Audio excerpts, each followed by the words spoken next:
Maraming salamat, Secretary, sa inyong tiwala na pwedeng gawin ang Armaa 2017 dito sa bayan ng Ubi.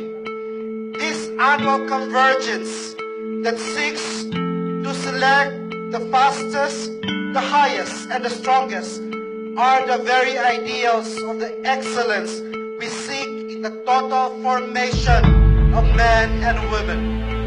Mas exciting pa siya ngayon dahil dito siya ginaganap sa Ubi, Maguindanao. Ito ang bakasyunan ng mga taga Mindanao dahil malamig ang klima dito.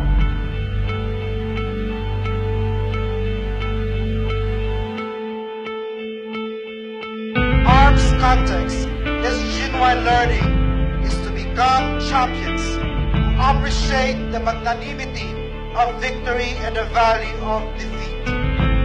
In this athletic convergence, we learn the true meaning of becoming a winner, jubilant in all triumphs and lifting the spirits of those who can do better in the future.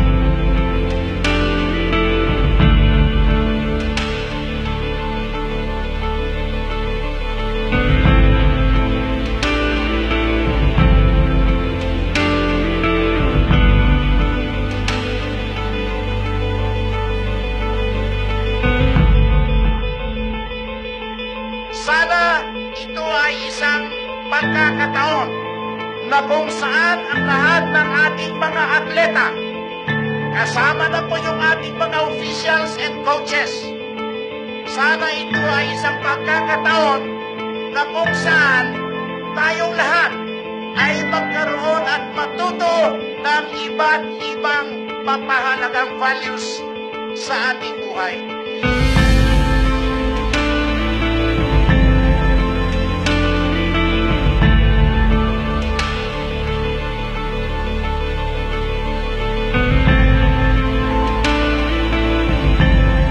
Advice ko lang ho sa lahat ng mga kabataan natin, hindi lang ho sa sports, kundi pati sa edukasyon, mag-aral tayo ng mabuti.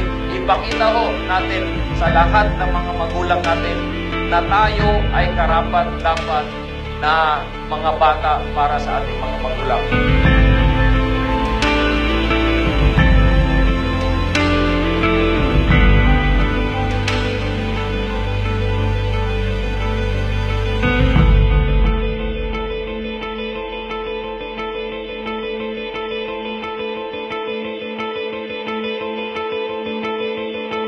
And in behalf of the official dam and constituents of Ubi, kami po ay lubos-lubos na nagpapasalamat at we warmly welcome all of you dito po sa haven of an empowered tribe people, the municipality of Ubi.